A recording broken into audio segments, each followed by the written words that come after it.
KPCC അധ്യക്ഷൻ K സുധാകരനും പ്രതിപക്ഷ നേതാവ് വി.ഡി. സതീശനും തമ്മിലുള്ള ചേരിപ്പോര് രൂക്ഷമാകുന്നതിൽ കോൺഗ്രസിലെ മുതിർന്ന നേതാക്കൾക്കും യു.ഡി.എഫ് നേതൃത്വത്തിനും അതൃപ്തി.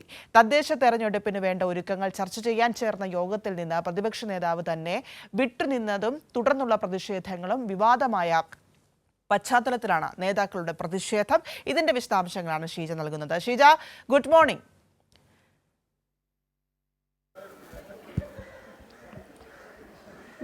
ആദ്യം പറഞ്ഞത് കേട്ട് കാണുമല്ലോ അല്ലെ? എല്ലാവരും ചോദിക്കുന്നുണ്ടായിരുന്നു, എവിടെ, ക്ഷീണമാണോ, ഷീജയെ കണ്ടില്ലല്ലോ എന്നൊക്കെ.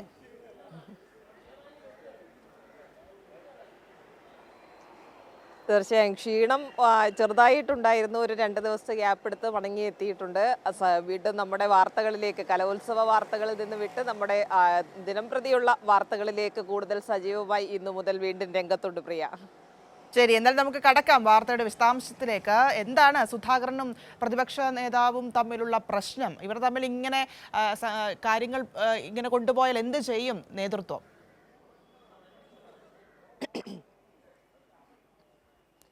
തീർച്ചയായും പ്രിയ, ഏതായാലും ഇതിപ്പോൾ കെ.പി.സി.സിക്ക് മാത്രമല്ല യു.ഡി.എഫിന് തന്നെ വലിയൊരു തലവേദനയായി മാറിയിരിക്കുകയാണ് എന്നുള്ളതാണ് ഇതിൻ്റെ ഒരു രത്നചുരുക്കം എന്ന് പറയുന്നത്. കാരണം ആദ്യം കെ.പി.സി.സി യോഗം ചേരുന്നു. ആ കെ.പി.സി.സി യോഗം എന്ന് പറയുന്നത് പ്രധാനപ്പെട്ട യോഗം, തദ്ദേശ തെരഞ്ഞെടുപ്പിൻ്റെ ഒരുക്കങ്ങൾ വിലയിരുത്താൻ വേണ്ടി ചേർന്ന യോഗമായിരുന്നു. അതിൽ നിന്നാണ് പ്രതിപക്ഷ നേതാവ് വിട്ടുനിൽക്കുന്നത്. അതും ഇവിടെ തലസ്ഥാനത്തുണ്ടായിട്ടും അദ്ദേഹം തൊട്ടപ്പുറത്തുള്ള കെ.പി.സി.സി ആസ്ഥാനത്തേക്ക് എത്താതെ ആ യോഗത്തിൽ നിന്നും വിട്ടുനിന്ന് അദ്ദേഹം കെ.പി.സി.സി അധ്യക്ഷനുമായിട്ടുള്ള പ്രതിഷേധം അങ്ങനെ തീർക്കുന്നു. അതിന് തൊട്ടു പിന്നാലെ യു.ഡി.എഫിൻ്റെ ഏകോപന ഉന്നതാധികാര സമിതി യോഗം ചേരുന്നു. ആ യോഗത്തിൽ നിന്ന് സുധാകരനെ വിട്ടുനിൽക്കുന്നു.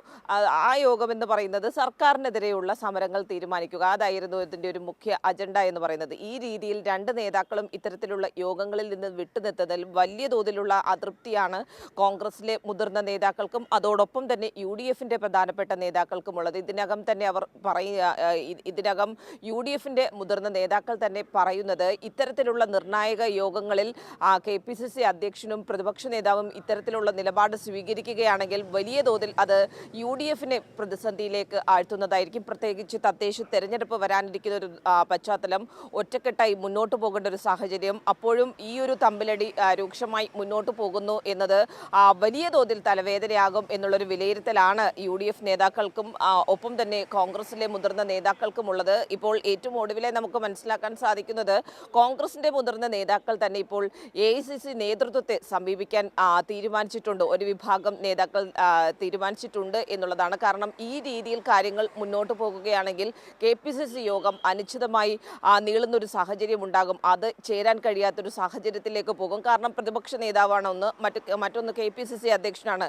ഇരുവരും തമ്മിലുള്ള പ്രശ്നങ്ങൾ അത് പുതിയ കാര്യമല്ല. ഇതിനകം തന്നെ നിരവധി തവണ ഈ ഓരോ വിഷയങ്ങളിലും ഇവർ തമ്മിലുള്ള പ്രതിഷേധം ഒരു ഘട്ടത്തിൽ പരസ്യമായി തന്നെ പുറത്തു വരുന്നൊരു സാഹചര്യം വരെ ഉണ്ടായിരുന്നു. പക്ഷേ അതിനൊരു താൽക്കാലിക വിരാമം ഇട്ട് മുന്നോട്ട് പോകുന്ന സാഹചര്യത്തിലാണ് വീണ്ടും ഇവർ തമ്മിലുള്ള പ്രശ്നങ്ങൾ രൂക്ഷമാകുന്നത്. ഇത് കെ.പി.സി.സിയെ, കോൺഗ്രസിനെ മാത്രമല്ല യു.ഡി.എഫ് നേതൃത്വത്തെ ഒന്നടങ്കം പ്രതിസന്ധിയിലാക്കിയിരിക്കുകയാണ് എന്നുള്ളതാണ് ഈ ഒരു ഘട്ടത്തിൽ കൂട്ടിച്ചേർക്കാൻ കഴിയുന്നത്. ഏതായാലും ഈ വിഷയത്തിൽ യു.ഡി.എഫിൻ്റെ മുതിർന്ന നേതാക്കൾ തന്നെ ഇവരുമായി സംസാരിക്കുന്നുണ്ട്. ഇത്തരത്തിലുള്ള പരസ്യ പ്രതിഷേധങ്ങൾ ആകരുത്, ഒറ്റക്കെട്ടായി മുന്നോട്ട് പോകണം എന്ന കാര്യങ്ങളൊക്കെ സംസാരിക്കുന്നുണ്ട്. പക്ഷെ ഒരു സമവായത്തിലേക്ക് ഇതുവരെയും കാര്യങ്ങൾ എത്തിയിട്ടില്ല. ഈ ഒരു ഘട്ടത്തിലാണ് കോൺഗ്രസിന്റെ മുതിർന്ന നേതാക്കൾ കൂടി അതിൽ ഒരു വിഭാഗം ഇപ്പോൾ എ.ഐ.സി.സി നേതൃത്വത്തെ കൂടി സമീപിക്കാൻ വേണ്ടി തീരുമാനിച്ചിരിക്കുന്നത് പ്രിയ.